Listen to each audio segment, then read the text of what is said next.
Something I wanted to have a quick touch on today was a little look at open drives. For those of you who don't know, this is looking at the first hour of trade and what that then means for the rest of the day. It's something that's come up a few times recently.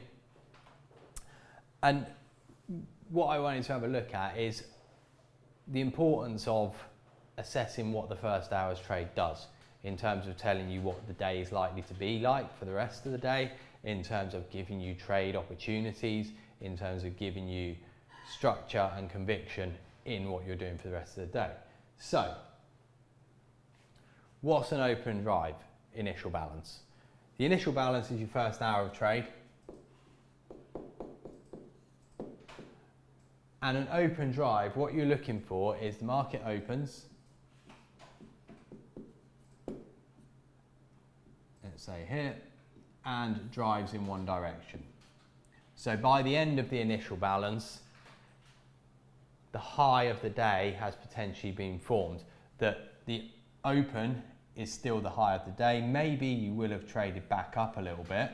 Yeah, I'm not expecting that the first hour of the day necessarily opens and then the bottom of the first hour is the lowest price it trades. But what you're looking at is a market that clearly has conviction from the beginning. Trades down or up, doesn't matter which, but away from the open and stays away from it. So that's what you're looking at. That's the definition of an open drive. Now, one thing that I would say on this is, depending upon what market, you could see a little bit of a spike up like that on the open that turns around. You're going to have to judge that depending upon the volatility in your market. If you're looking at something like DAX maybe, oil, then maybe 5 ticks up and then down, I would still be willing to call an open drive. If you're looking at something like Eurostoxx, then 1 tick the other way, maybe 2 would perhaps, or beyond 2 the other way, would invalidate it being an open drive. The key bit is that you can see quite clearly that the open has then created a move in one direction. That then gives you the open drive. What this is telling you is that there's conviction in a move, in this case down, and what you should then be looking for is further conviction come the second hour of trade. In Europe, that would be the cash open. In the US, it would be the second hour after the pit open. So what you're then looking for is on this move, so the next hour, so this is your first hour, let's say, close up here, that you want to see more selling, you want to see volume up. In this case, as we're moving down, you'd want to see delta fall. You'd want to see more velocity on the ladder. All of these things would then suggest to you that not only do we already have some conviction to the downside, but you also have now further conviction to the downside. More people have looked at this and decided that, yep, they agree with this, the market's going down. So what does this mean in terms of a trade? Well, what this means in terms of a trade is that at this point, once you start seeing that conviction in the next hour, you've got a reasonably good view that, that your initial balance high, so be that here, is likely to be the high of the day. Oops. So by the end of the day, that's probably going to be your high of the day. That's very important in terms of, one, your own trading. If you are someone looking for a bigger swing type move, you could get in with a stop up above here. May well be quite a big stop, but if you are someone who is more inclined to take a swing trade, this then over time should end up paying out because you've already seen conviction on the open. I'm not going to talk too much about the size of the initial balance, but the smaller the initial balance with an open drive, the more likely you're going to get a trend type move. People will look at this with a stop above the high. Now, that gives you two things. One, it gives you a trade. Get short, stop above the high. What it also does is it gives you the reversal because you know that there are going to be other people with their stops up there. So any move back through here, you're then likely to see an acceleration in the other direction. You'll get something like this, where you open, trade down, back up, doesn't go down on the cash open or fails to continue on the cash open or the second hour after the pit session. And as you come back up here, this is where you then get a stop move and potentially a turnaround, a directional move the other way. Now again, I'm not going to go too much into the specifics of this, but if this low fails to break the initial balance low, then the likelihood of a trend type move up is greater. If we've broken this low, then it makes for a move that perhaps is going to have less conviction to the upside, because we have shown enough conviction to the downside, meaning you've got a bit more of a balanced view overall within the market. So in terms of helping you trade, it gives you one of two things. Either, first up, it gives you the view to look for increased activity come the second hour of trading in the direction of that open drive. That's the one where you can be looking to try and play for a trend type move. So you need to be making sure you're looking at all of these elements as that second hour comes in. Alternatively, what it also gives you is perhaps a quicker trade and a more reactive trade to catching the stops out as it breaks the high, getting an acceleration through the high to get out those people who put their stops up there, and then this potentially develops into a further bit of direction. I'll go through and show you a few different examples of this. We've got some examples from oil, Eurostoxx, Bund, DAX. The principles are the same in all of them. And we'll have a look at a more directional initial balance. We'll also go and have a look at a less directional initial balance and how that then means that once you come out of it, you get a slightly less high conviction move out of that initial balance. So we'll start off with a little look at oil. This is oil on a pit session. And one of the trades that I think it always helps you with, or helps you get caught up in the idea of, is this must be a reversal move. So what I've got here is I've got 3 separate days with the initial balances boxed. So this was Monday this week, Wednesday and Thursday last week. All 3 of them start off with an open drive initial balance. Now, none of them have a particularly, what I would call, clean initial balance. In the sense, you take Wednesday last week, trade's very choppy, it does grind down, there's your open. We have a tiny little tick up and we move lower on the initial balance. So what you're looking for here then is a break out of the initial balance to the downside. So your bias from this point of view, because we have opened up here, is down. So you're looking for a move out of the initial balance to give you a continuation move down. You eventually get it.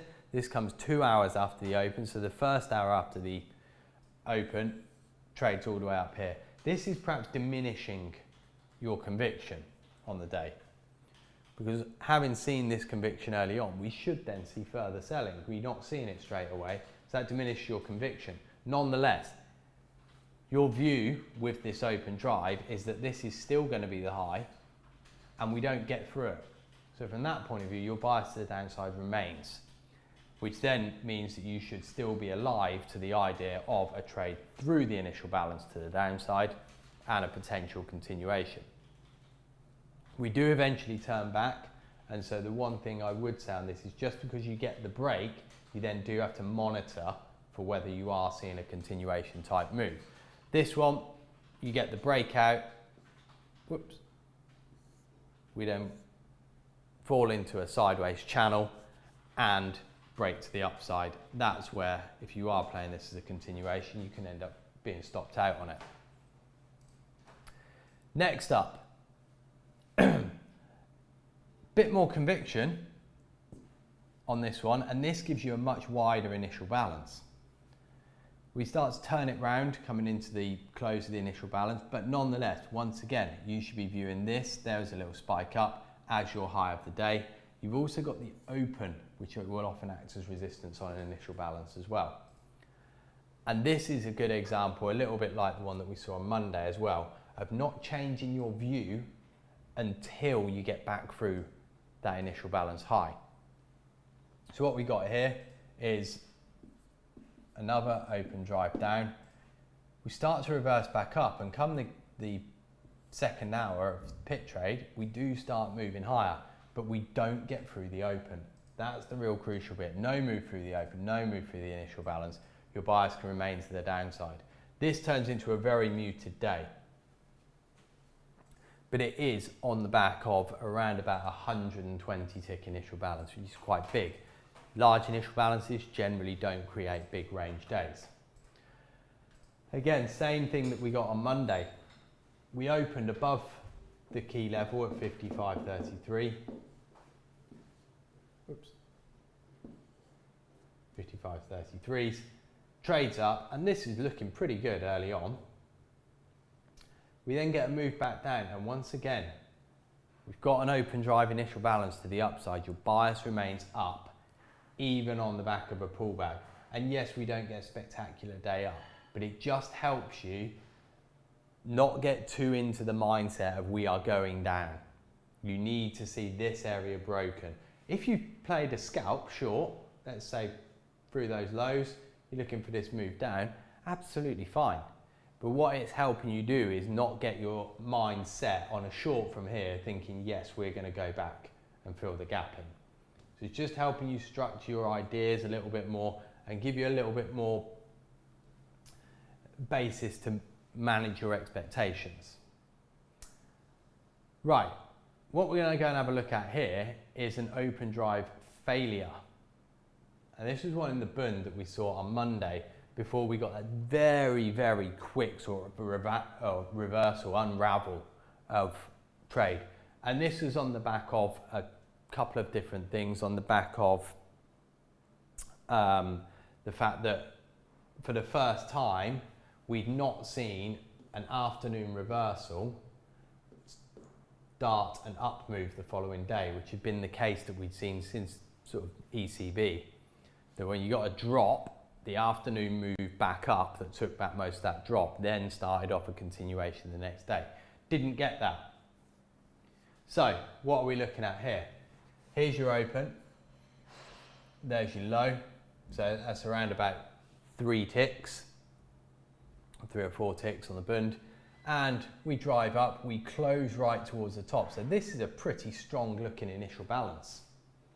Remember what I said earlier about if it's going to fail, you ideally don't want to see the cash session, if you're in Eurostoxx, get above that IB high, and that's what you see here. We don't trade above the high,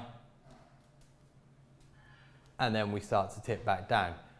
As soon as you get through that initial balance low, there you've ticked that failure point, and you will often get this quick flick down to start with as the longs get stopped out, and then as long as you don't come back inside the initial balance, you get the reversal back down. So that initial balance low was really, really crucial to your trade on Monday. It gave you a potential entry point to get this washout move that we then got. So that's what you're looking for a failure. Once that had occurred, we then saw sideways action for the rest of the day. This then creates a V-shaped looking day,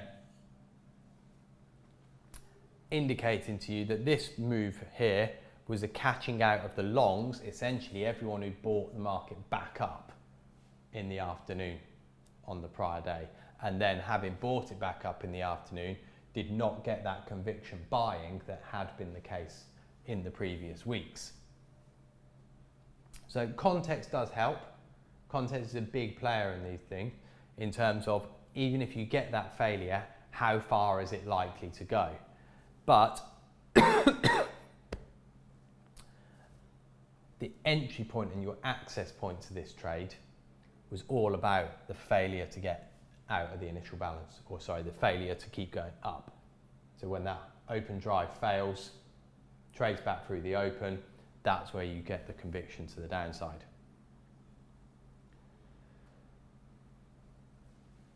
What we've got here, this is a Eurostoxx example, and again, context matters here. This was on the back of the tariff comment last week, or the tariffs being delayed and that European wedge for the rest of the day. You then come in and get an open drive down and a relatively small initial balance. You've got this big cave to fill to the downside. So you've got the context, you've got the potential setup here, you've got a direction. And this is an open drive that then, when the second hour starts, you get the increased activity, you get the increased selling or increased volume, delta drops. Yes, it's not a spectacularly large volume day, but it is bigger than the volume the following day. Obviously you don't know the following day, but I'm using this as an example because this move is slightly anomalous in terms of volume being on those tariff comments. But you get what you want to see. You see the pickup in selling volume. You see the delta dropping. We push out of the initial balance. We get below recent lows. This is where you can start thinking about the trend type move, or at least the move down towards the bottom of this cave. So that's an open drive that gives you the trend. What we got then the following day was an open drive failure, where we opened straight up and closed near the top. Straight off on the cash open, selling comes straight in. Volume higher than the previous day's cash open, delta bigger as well. That gives you the reversal. But context-wise, we'd moved a long way the previous day.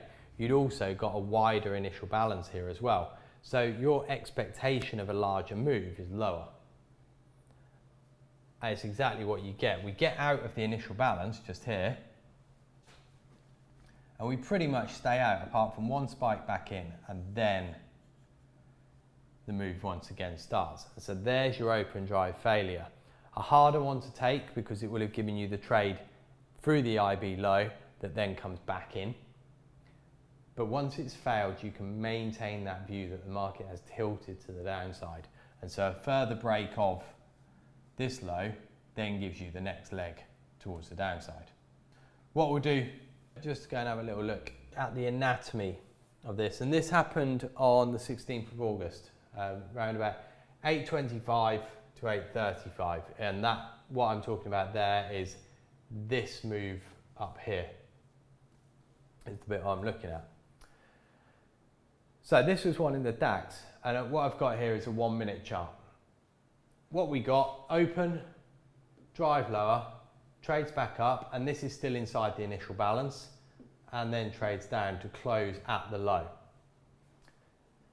So straight away here, you're thinking, right, in it, open drive, it's not the greatest because we have traded back up rather than trade straight down and consolidate lower. So we're taking a little bit away from it, but nonetheless, cash opens, market drops, there's your conviction. You're thinking at this point, this is going down. The one real big change here though, is on that drop, so this big red candle here, delta actually goes up. That's not what you'd expect to see. That should very quickly be a clue that this may not be what you're really looking for. This may not be a trend down. You've got to give it time. You've got to give it time to then show you that it's a reason to go up, but you're starting to get some clues to that. Very quickly we get back inside the initial balance, and the time we then spend inside the initial balance starts to give you a sense that this market is potentially moving higher and that this failure could be on. Context had helped as well because we'd pulled back a long way off recent lows, and so you were looking potentially for a move higher. So you've then got a couple of ways of playing this. Once you've seen this push up here, delta increases here, volume goes up. That's what you want to see. You then get a flag. This can offer you a chance to get in before the break, but ultimately what you're looking for is the break.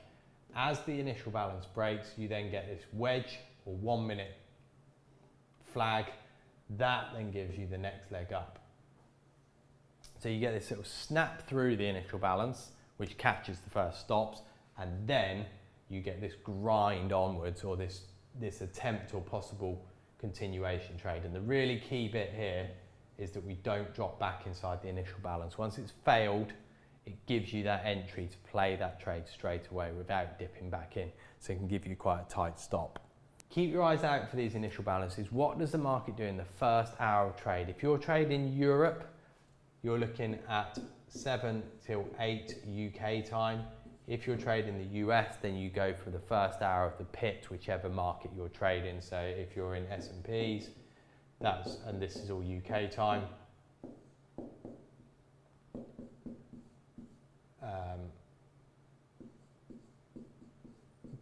Gold and bonds are 120. So they're your times. All in UK, 24-hour clock. They're the times that you're looking for your initial balance. So make sure you're working on that. Just pay some attention to it. Even if to start with, you're only looking for an open drive initial balance to give you a clear direction, or a failure trade. And failure trade being generally a quicker type trade. What you're looking for with the open drive, if it stays and maintains the early conviction, is that it continues to push and push and push.